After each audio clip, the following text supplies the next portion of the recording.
अब आप ये सोचेंगे साहब कि उत्तर प्रदेश में गंगा एक्सप्रेस वे पे अब राफेल लैंड कर रहे हैं, चाइना इतनी दूर है, पाकिस्तान इतनी दूर है, उत्तर प्रदेश में क्यों कर रहा है? एक सवाल हो सकता है। ये दूर आपके मेरे लिए, राफेल के लिए दूर नहीं है। ये आप समझ, राफेल के लिए कुछ मिनटों का खेल है, बिकॉज जिस स्पीड पे राफेल जाएगा more than 1500 kilometre per hour, तो कुछ मिनटों के अंदर वो पहुंच सकता है। यहां से बगल में हरियाणा है, हरियाणा पार करके पंजाब, वहां पे पाकिस्तान, या यहां से Rajasthan, Pakistan. For them, for a Rafale it's a minor issue, for a Sukhoi it's a minor issue. इतनी को बड़ी बात नहीं। हमें ये जो आप राफेल के बारे में बता रहे हैं, मैं आ रहा हूं सर आपके पास। राफेल के बारे में जो आप बता रहे हैं उसमें तो ये भी है मुमकिन कि वो अपनी उसी ऊंचाई पर ऊपर उठे, उसको जो ऑपरेट करना है वो करे और फिर वापस आकर लैंड कर जाए। हाँ। उसके लिए तो ये भी जरूरी नहीं है कि वो करीब तक पहुंचे। जी बिल्कुल, ये इनके पास जो बियॉन्ड विजुअल रेंज की मिसाइल्स हैं, या इनके पास मिसाइल्स हैं, जैसे अभी एयरफोर्स ने टेस्ट करा है, ब्रह्मोस मिसाइल को सुखोई पर डाला है और उसका 3 से लेकर 400 किलोमीटर का रेंज है।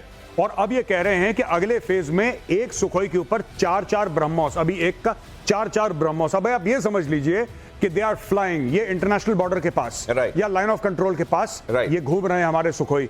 यहां से फायर करके 400 किलोमीटर पाकिस्तान के अंदर किसी चीज को डिस्ट्रॉय कर सकते हैं बिना इंटरनेशनल बॉर्डर क्रॉस करे या पाकिस्तानी एयर स्पेस में गए हुए। सर लेकिन एक चीज और बता दूं, ये तो डे ट्रायल हुआ, नाइट ट्रायल के संदर्भ में भी रात के समय भी ट्रायल किया जा रहा है। सर आप बता रहे हैं कि सरफेस विंड, मुझको लगता है यही देखा जा रहा है कि तूफान कितना है, आजमा लेते हैं उसको, और जरा ये एक्सप्रेस वेज भी आजमा लेते हैं। वही नहीं आजमा लेते हैं, ये भी दिखा रहे हैं, देखते हैं ताकत कितनी है आपके बाजुओं में। बस जहां तक नाइट का है, नाइट अपने आप में यूनिक है कि ऐसे रनवे पर और ऐसे एक्सप्रेस वे पर अगर उसको रनवे बना के आप नाइट कर सकते हैं, आपने बहुत बड़ा अचीव कर लिया, रियली बहुत बड़ा। क्योंकि नाइट फैसिलिटीज डिफरेंट होती हैं डे फैसिलिटीज,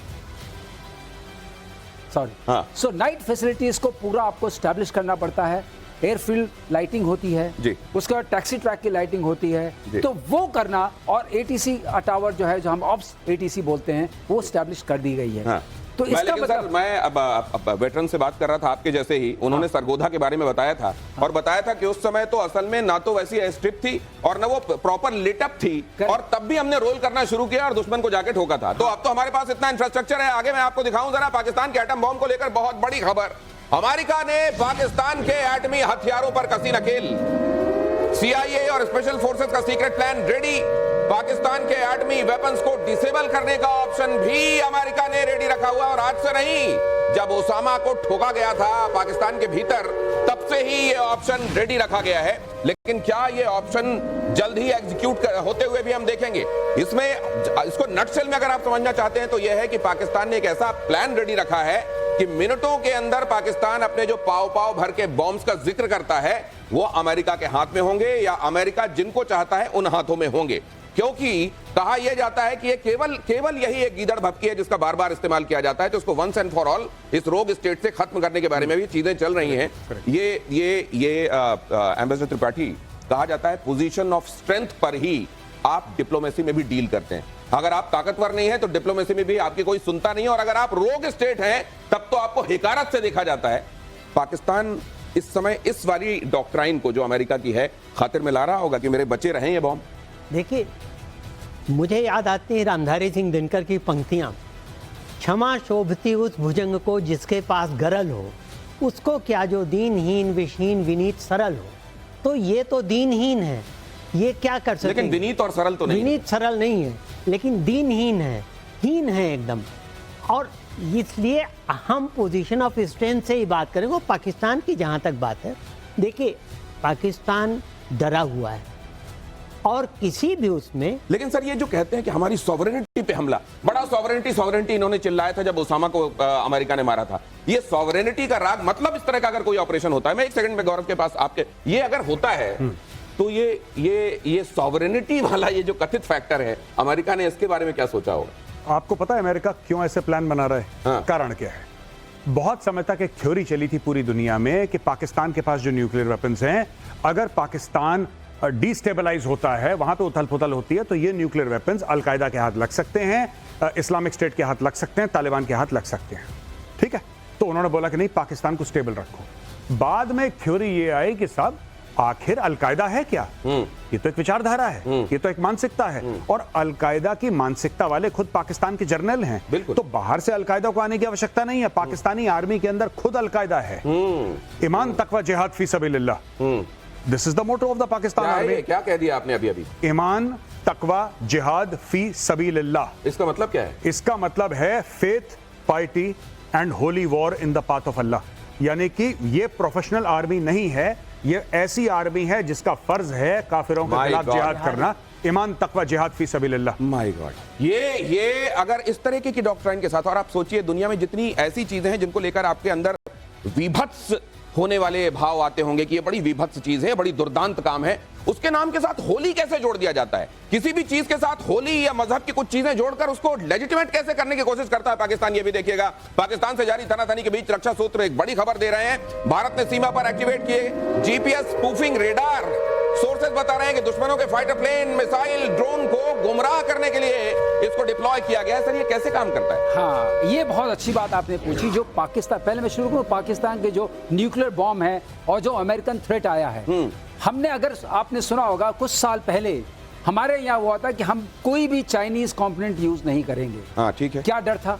डर ये था कि उसमें कहीं कोई चिप हो सकती है। उसके अंदर, चिप के अंदर कोई ऐसा सॉफ्टवेयर रेजिडेंट हो सकता है जो एक्टिवेट हो सकता है एट राइट टाइम, और आपकी मिसाइल और आपकी चीज उस जगह नहीं जाएगी जहां आप चाहते हैं, Right. या वो ऑपरेट नहीं करेगी। Right. इनके पास किन इलेक्ट्रॉनिक कंपोनेंट से इनका सिस्टम बना है, कौन से सॉफ्टवेयर इनके पास हैं, वही अमेरिकन सॉफ्टवेयर, वही अमेरिकन कंपोनेंट। तो फिर तो अमेरिका के पास रिमोट कंट्रोल होगा। रिमोट कंट्रोल, मैंने एक बार आपके चैनल पे ही कहा था कि ये चलेगा ही नहीं। ये किस पौवे की धमकी देते ये हैं? जो पाव भर के बॉम्ब की बात होती है, ये चलेगा नहीं। आज तक चलाकर देखा है क्या? ये चलेगा नहीं वक्त आने पर, ये कह रहे हैं एक्सपर्ट। और दूसरी बात ये होती है, चलाने के लिए ये सारे जो इनके पार्ट्स होते हैं, वॉरहेड है, फ्यूजेस हैं, इलेक्ट्रॉनिक असेंबली है, वो भी एक सेक्शन के फॉर्म में होती है, रॉकेट मोटर है, ये सब अलग अलग जगह रखी जाती हैं, एक जगह असेंबल नहीं होती हैं। जब असेंबल करके चलाने की कोशिश करेंगे, आई एम प्रीटी श्योर, मैं आपको बता रहा हूं दिनेश, आपके चैनल पे कुछ नहीं चलेगा। क्योंकि ये बहुत बड़ी बात कह रहे हैं एयर वाइस मार्शल की, जब वक्त आएगा आप देखिएगा पाकिस्तान अपने किसी भी न्यूक का इस्तेमाल कर नहीं पाएगा। ये दावा किया उन्होंने। इसको लेकर आपकी रीडिंग क्या है? नहीं, मैं तो कह रहा हूं कि पाकिस्तान का, देखिए जो सर कह रहे हैं ना, he has got a lot of experience in this regard. इन्होंने ये कई बार खुद काम कर चुके हैं। He is been involved with that at the highest levels in the air force. मैं आपको एक बात बताता हूं, पाकिस्तान की कोई भी टेक्नोलॉजी खुद डेवलप करी नहीं है, ये सारा चाइनीज माल है।